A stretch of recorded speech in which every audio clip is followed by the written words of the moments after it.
우리 두 절이니까 한 목소리로 같이 읽겠습니다. 시작. 예수께서 가라사대 내 마음을 다하고 목숨을 다하고 뜻을 다하여 주 너의 하나님을 사랑하라 하셨으니 이것이 크고 첫째 되는 계명이요. 아멘. 5월달은 가정의 달입니다. 하나님께서 우리에게 가정이라는 울타리를 주셨고요. 그 울타리를 통해서 하나님께서 베푸시는 사랑을 여러분들 잘 생각해 보시고 하나님께 감사하시는 저와 여러분이 되길 바랍니다. 예수님은 오늘 이 말씀을 통해서 너희들 하나님께 힘을 내어서 마음을 다하고 목숨을 다하고 뜻을 다하여 주 너의 하나님을 사랑하라고 하셨습니다. 이것이 첫째 되는 계명이라고. 하나님을 사랑할 때 이걸 다시 한번 풀어서 해설을 하면은 의도적으로 우리의 마음이 하나님의 생각을 쉬지 않고 하나님으로 가득 들어차게 하라는 것입니다. 바로 그렇게 하는 것이 마음을 다하는 것입니다. 어떤 위협이 있어도 어떤 시험이 있어도 우리는 하나님을 사랑하라는 것입니다. 그게 목숨을 다하여. 여러 가지 세상의 모든 것들이 우리를 유혹하고 우리의 생각의 시선을 잡아 당기려고 할 때도 우리는 뜻을 다하여 의도적으로 하나님을 생각하며 뜻을 다하여 의지를 다하여 하나님을 생각하라는 것입니다. 그게 바로 뜻을 다하여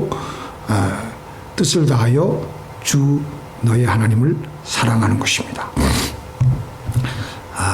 창세기 1장에서 창세기부터 요한계시록까지는 간단합니다. 우리 사도신경에 나온 그게 성경 말씀의 요약입니다. 요약.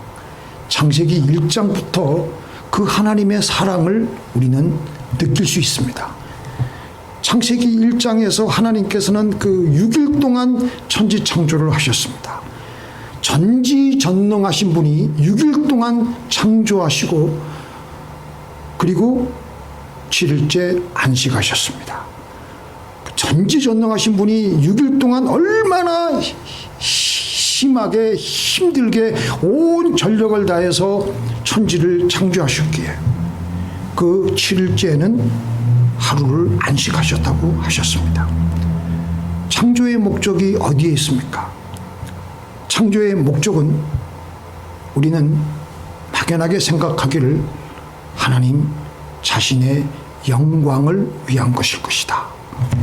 하나님 자신을 위한 것일 것이다. 라고 우리는 잘못 생각하기 쉬운데 하나님이 당신이 누리시려고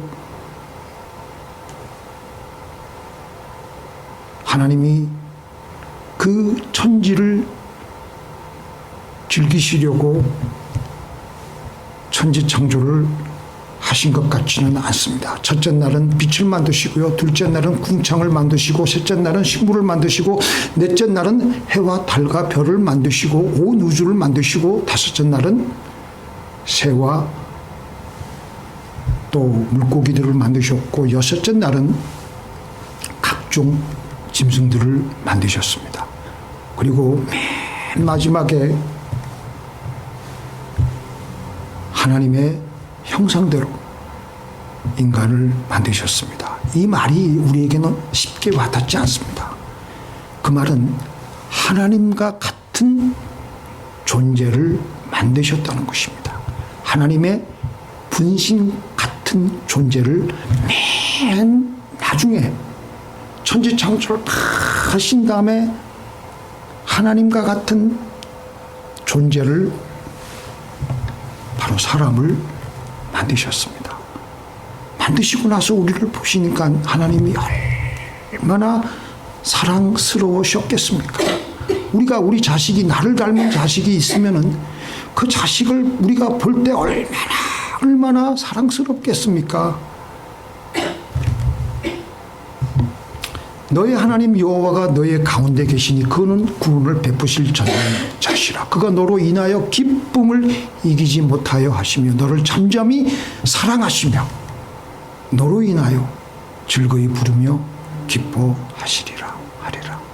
하나님은 우리를 보실 때 그 기쁨을 이기지 못할 정도로 우리를 어여쁘게 보시고 계신다는 것입니다. 그래서 하나님께서 6일 동안 천지창조를 하시고 온 우주 만물 삼라만상을 다 만드신 다음에 맨 나중에 인간을 왜 지으셨는지 그 하나님의 의도를 우리는 창세기 1장 2장에 보면은 엿볼 수가 있습니다. 너 주려고 만들었어. 하나님의 창조의 초점은 아담과 하와에게, 인간에게 맞추어져 있습니다. 천지와 우주에 존재하는 모든 것을 한번 보면은 인간이 그 초점, 인간이 어떻게 하면 잘 살아갈 수 있게끔 하는데 그 모든 것이 그 목적을 다 하고 있습니다. 그렇게 만드신 우주에서 만약 어떤 조건들이 조금만 삐끗나도 우리는 제대로 살아갈 수가 없습니다.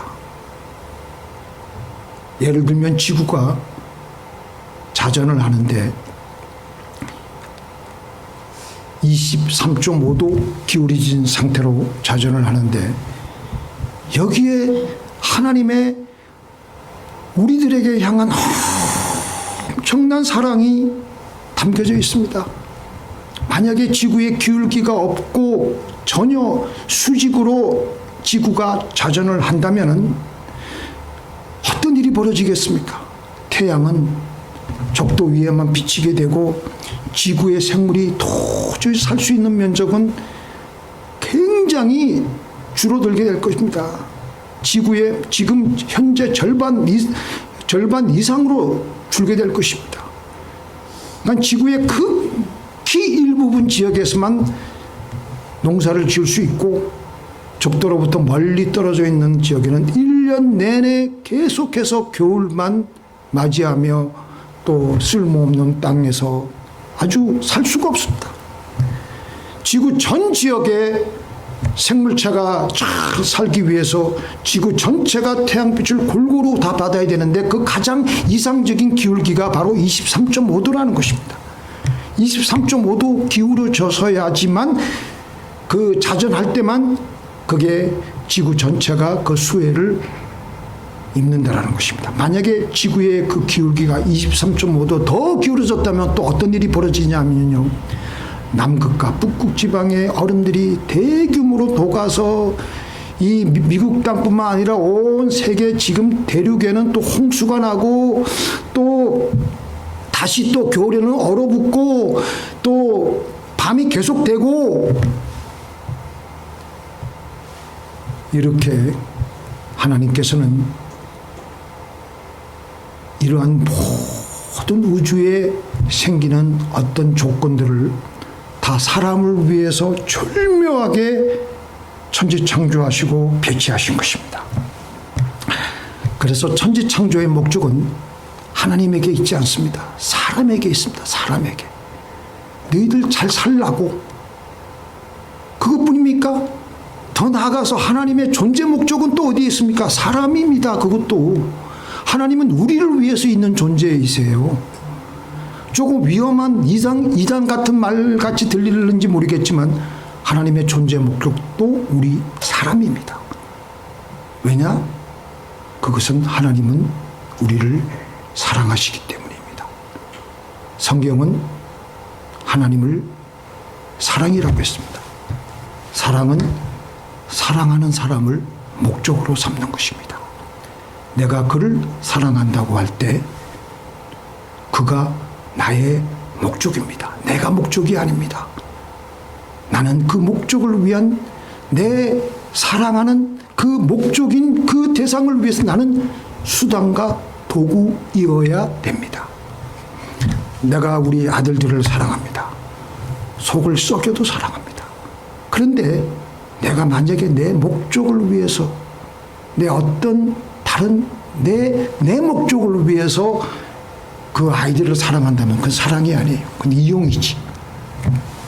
그래서 하나님은 우리를 사랑하시기 때문에 우리는 하나님의 존재 목적입니다. 하나님은 우리를 위해서 계시며 하나님 하시는 모든 일은 다 사람을 위한 것입니다. 그래서 천지 창조의 목적과 하나님의 존재의 목적은 사람입니다. 이렇게 어마어마한 사랑을 우리가 받고 있는 존재입니다. 이것만 생각하고 가만히 있어도 우리는 흥분되고 감격스럽고, 근데 우리가 워낙 죄로 인해서 우리의 영혼의 감각이 두터워졌기 때문에 그걸 못 깨닫는 겁니다. 하나님께서는 답답해 하시면서 아무리 설명해도 못 알아들으니까 예수님을 사람으로 또 이 땅에 보내주셔서 십자가에서 사랑을 보여주시면서 그 십자가에서 예수님께서는 처참하게 몸 찢기시고 피 흘리시고 우리를 위해서 죽으셨습니다. 그리고 성령을 또 우리가 또 문제가 될까봐 성령을 우리에게 남겨두셔서 그 사랑을, 그 하나님의 사랑을 계속 놓치지 않고 깨달을 수 있도록 하셨습니다. 그렇게 하나님은 나를 위해서 사랑하십니다. 그렇게 우리를 사랑하시는 하나님 앞에서 우리는 어떻게 살아야 되겠습니까? 우리의 목적은 누구여야 되겠습니까? 우리의 목적은 하나님이어야 됩니다. 그래서 우리는 하나님을 사랑해야 하는 것입니다. 그렇게 되면 딱 들어맞습니다. 이 세상을 엿새 동안 힘써 전능하신 하나님께서 천지 창조를 하시고 나서 뭐라고 말씀하셨습니까? 우리를 사랑하시니까 넣어주려고 만들었지. 실제로 넣어주려고 우리에게 주셨어요. 맡기셨어요. 그러면 우리는 어떻게 살아야 되느냐? 그 하나님의 엄청난 사랑을 받은 우리는 우리는 힘써서 우리가 일을 한 다음에 우리 위해서 사는 게 아니라 하나님 드리려고 그러지요. 하나님께 이것을 드립니다. 우리의 삶의 목적이 그래야 되는 겁니다. 다 표현 못해도 나 표현하는 겁니다. 다 고백 못해도 나 고백하는 겁니다. 다 알 수 없어도 나 알아가는 겁니다. 어떻게 하나님의 사랑을 다 알 수가 있겠어요? 지금 이거 깨달은 것도 겨우 이 조그만 티끌 같은 거 하나 깨달은 건데 다 담지 못해도 하나님의 그 크신 사랑을 우리가 어떻게 닮아갈 수가 있겠습니까? 그래도 닮아가려고 발부둥을 치고 하는 신용이라도 내는 것이 우리가 해야 될 일입니다.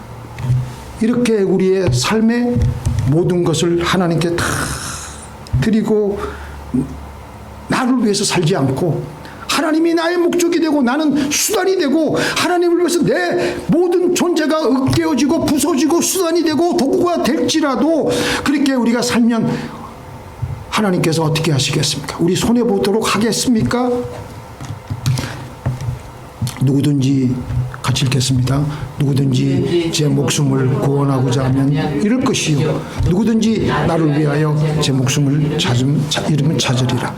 내가 나를 사랑하고 네가 나를 목적 삼고 나를 위해서 수단이 되어서 기꺼이 죽으려 하면 하나님이 보실 때 우리가 얼마나 그 사람을 가만히 내버려 두실 수가 없는 겁니다. 생명을 어때 풍성하게 얻게 하는 거예요. 너는 나를 인같이 마음에 품고 도장같이 팔에 두라. 사랑은 죽음같이 강하고 투기는 음부같이 잔혹하며 불같이 일어나니 그 기세가 여호와의 불과 같으니라. 이 사랑은 많은 불이 꺼지지 못하겠고 홍수라도 엄몰하지 못하리니 사람이 온 가산을 다 주고 사랑과 바꾸려 할지라도 오히려 멸시를 받으리라. 나를 그렇게 자기 자신보다 더 사랑하시는 하나님께 우리의 사랑을 드리는 겁니다. 어떻게? 인같이 마음에 품고 도장같이 팔에 두라고. 인같이 마음에 품고 도장같이 팔에 바래두라. 한시도 나를 내 의식의 끈에서 끊어지지 말고 놓치지 말라는 겁니다. 우리의 행동 하나하나도 자주 작은만 일일지라도 하나님께 드리는 마음으로. 프랑크 루박 선교사는 제가 종종 소개를 해드렸는데, 필리핀 민다나오 섬에서 이슬람 교도들을 마을에서 사역했는데 45이 될 때까지 이 비밀을 몰랐습니다. 그래서 순간순간 하나님을 자기의 의식의 끈에서 1초라도 놓치지 않으려고, 그래서 이분이 믿음의 씨름을 했는데 매분마다, 그러니까 자명종이나 자주간 타이머 같은 걸 동원해서 이분이 무조건 내가 지금 뭘 하고 있느냐. 그래서 이분이 그날 프랑크 루박의 일기 중에서 어떤 내용이 있었냐면 이렇게 기록을 남겼습니다. 내가 즐겨 부른 찬송가가 있었다. 구주와 함께 나 죽었으니 구주와 함께 나 살았도다. 영광의 그날에 이르도록 언제나 주만 바라봅니다. 나는 이 찬송을 좋아했지만 이 찬송의 내용대로 내가 실천해 본 적은 없다. 바로 이것이 지금 내가 마음을 다하여 찾기 원하는 것이다. 이분은 이렇게 하나님을 자기의 의식 속에서 놓치지 않으려고 발버둥을 쳤어요. 이렇게 자기 마음을 하나님의 생각 하나로 모아서 안간힘을 다쓰기 시작하면서부터 그때부터 하나님의 임재에서 오는 기쁨과 황홀감을 느끼기 시작하였던 것입니다. 뇌과학자들이 마음이 하나로 모일 때, 성경에서는 이미 그 말씀을 하셨는데, 뇌과학자들이 이제 왜 그런 현상이 벌어지는가를 이제 밝혀내는데요. 그것도 아주 지극히 일부 부분의 성경 말씀의 모든 우리와의 이런 관계를 이제 조금씩 이제 발견하기 시작하는데, 우리들이 마음이 하나로 모일 때, 우리들이 생각이 하나로 모일 때 뇌에서 커다란 뉴런, 그러니까 신경세포 이런 것들이 서로 시냅스가 돼가지고 이렇게 되면서 형성되어 가면서 줄어들지 않게 하고 유지가 되게 하는 과정. 보통 사람들이 가만히 있으면 엔트로피, 제가 저번에 말씀드렸지만 좀 힘든 별로 힘든 것도 아닌데 엔트로피적 관점에서 보면요, 가만히 있으면, 우리의 의식이 가만히 있으면 뉴런 덩어리들이 조각 나누어져 가지고 분산되는 것이 자연의 이치입니다. 그게 자연스러운 거예요. 그런데 어떤 사람이 어떤 생각 하나를 가지고 그 생각을 계속하고 의도적으로 하고 하면은 그 신경세포들, 뉴런 덩어리들이 서로 붙게 될 때, 붙게 되면서 계속 붙게 하는 신경 전달 물질이 나오는데, 그게 바로 제가 저번 주에 말씀드렸듯이 도파민. 그 다음으로 또 다른 도파민과 같은 호르몬들을 통해서 나오는데, 그래서 그런 뉴런 덩어리들이 계속 엉겨서 붙게 하는 작용을 하는 게 도파민이라는 거예요. 그 도파민이 나오면 어느 정도 우리 마음에 행복감을 느낍니다. 근데 그 중에서 최근 의학이 발견한 호르몬 중에서 다이돌핀이라는 것이 있는데요. 다이돌핀이라는 것이 어떻게 강력한 것이냐면, 엔돌핀이 암도 치료하고 통증을 해소하는 효과가 있다 그러잖아요. 그런데 이 다이돌핀은 엔돌핀보다도 4,000배 이상 효과가 있다는 거예요. 근데 이 다이돌핀은 언제 우리 몸에서 생성되느냐? 우리가 의도적으로 1초도 쉬지 않고 하나님을 사랑하려고 의지적인 노력을 기울이기 시작하면서 우리의 뇌에 있는 그 뇌세포들이 하나로 엉겨 붙으면서 그 큰 덩어리들이 형성되기 시작할 때, 그때 우리 마음 상태가 어떤 상태냐?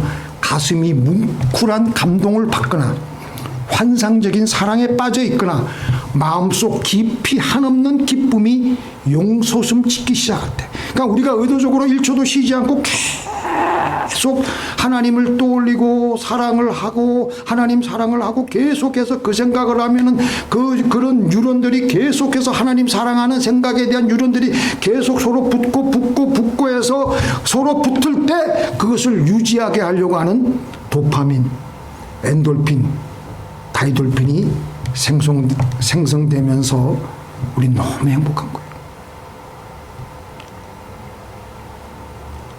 특별히 엄청난 감동이 왔을 때 다이돌핀이 분비가 되는 거예요.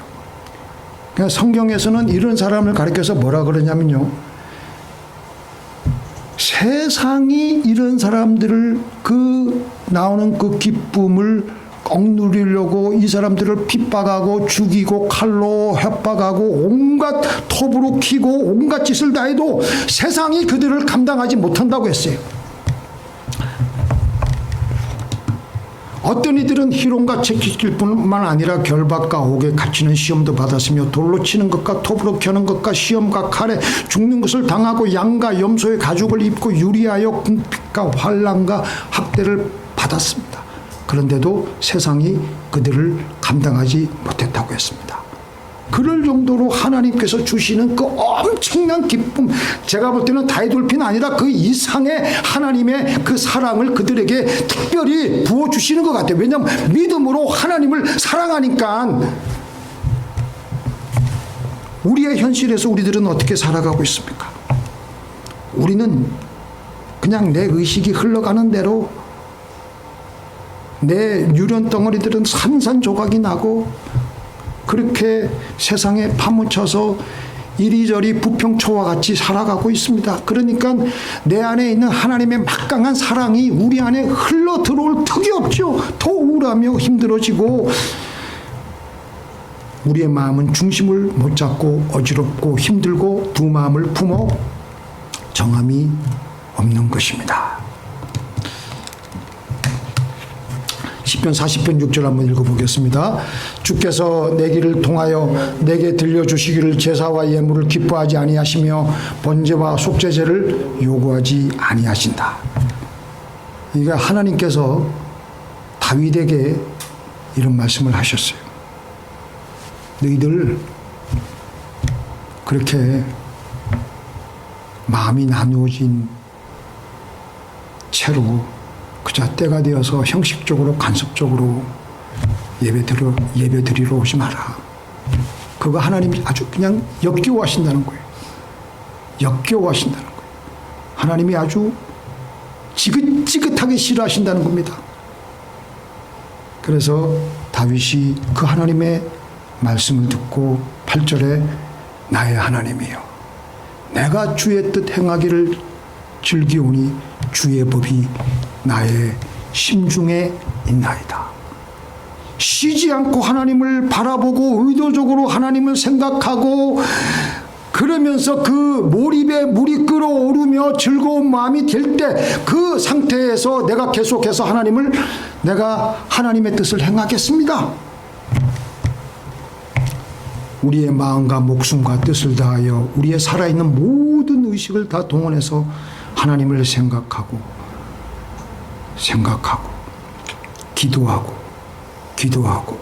기도하며 하나님의 사랑이 내 영혼 속에 흘러 넘칠 그 상황 속에서 그 마음 가지고 하는 우리의 모든 일은 내가 하는 일이 아무리 조그맣고 가짜는 일이라 할지라도 그 일은 의미가 있고 보람이 있고 피곤하지 않으며 왜냐하면 그 일을 하나님께 사랑으로 드리기 때문에 믿습니까? 그래서 브라더 로렌스는 수도원 주방에서 이분이 다리를 저는 분이에요. 전쟁터 나가가지고. 그래가지고 수도사가 되길 원했지만 수도사도 아니고 그냥 수도사의 그 그냥 말단 그 직이 그 부엌에서 일하는 주방에서 일하는 쿠커입니다. 그 이분이 뭐라 그랬냐면 나는 후라이팬에 작은 계란 하나라도 하나님을 사랑하는 마음으로 뒤집습니다. 그 일이 다 끝나도 할 일이 없으면 나는 바닥에 엎드려 하나님을 경배합니다. 그리고 나서 일어날 때면 나는 어느 왕보다 더 황홀감을 더 만족감을 느낍니다. 설사 내가 아무것도 할 수 없다 해도 나는 하나님을 사랑하는 마음으로 방바닥에서 티끌 하나를 주워 올리는 겁니다. 너무너무 행복한 거예요.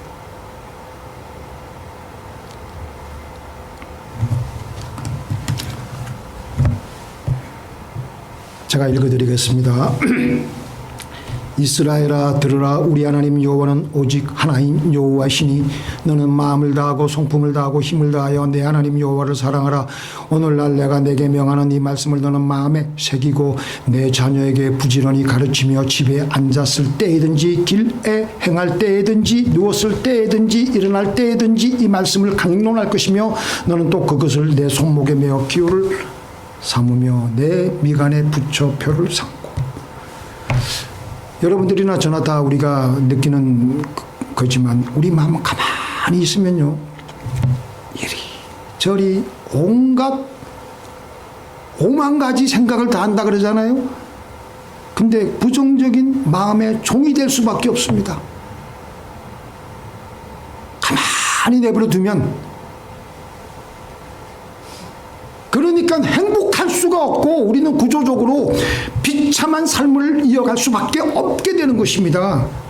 그래서 엔트로피가 높은 삶, 정돈되지 않은 삶, 아무 쓸모가 없는 삶을 거슬러서 마음을 다하고 목숨을 다하고 뜻을 다하여 우리는 의지적으로 쉬지 않고 손목에도 붙이고 미간에도 붙이고 집에서도 길가에서도 누웠을 때든지 일어날 때든지 언제 어디서나 하나님을 생각하고 하나님께 기도하고 하나님을 생각하고 하나님께 기도하고 하나님께 감사하며 찬양하며 있는 힘을 다해서 그렇게 우리의 마음이 엔트로피가 낮아지면서 마음이 하나로 모아지면서 우리는 하나님 앞에서 쓸모있는 존재가 되고 우리는 행복감을 누리게 됩니다.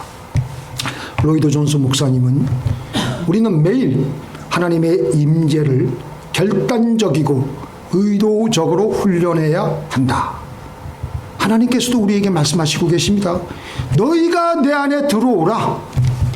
너희가 같이 읽겠습니다. 시작.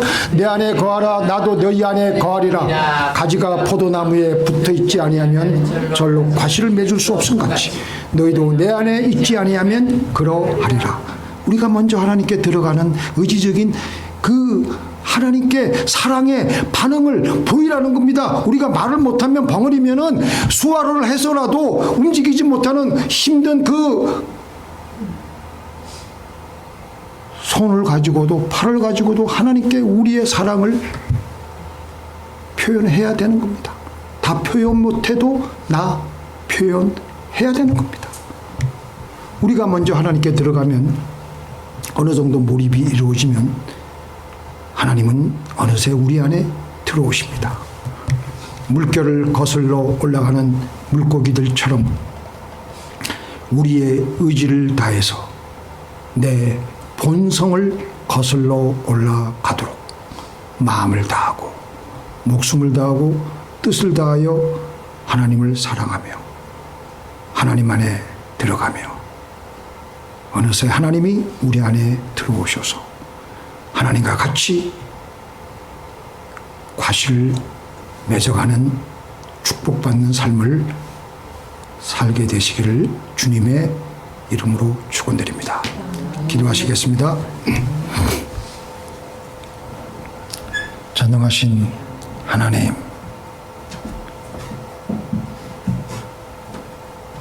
우리의 삶에 영원한 것이 뭐가 있겠습니까? 오직 우리가 이 땅에서 하나님께 드리는 사랑만 영원하다고 말씀하셨습니다.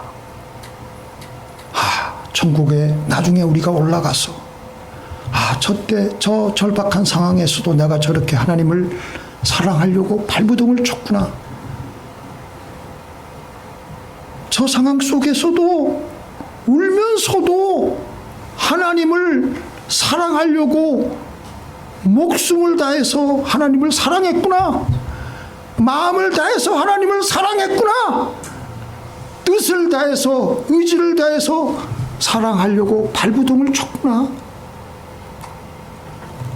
오 하나님, 우리의 영혼의 감각이 얼마나 그동안 두터워서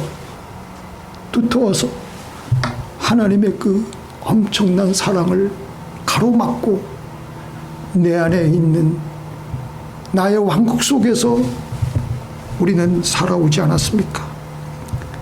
오 주여, 우리를 불쌍히 여기시고 주님 앞에 우리의 마음을 드립니다. 이제 이후로는 하나님을 마음과 목숨과 뜻을 다해서 사랑하기를 원합니다. 우리의 의식의 끈에서 하나님을 놓치지 않으려고 하오니 하나님, 우리를 이끌어 주시고 우리의 연약한 사랑을 받아 주시옵소서. 예수님의 이름으로 기도를 드리옵나이다.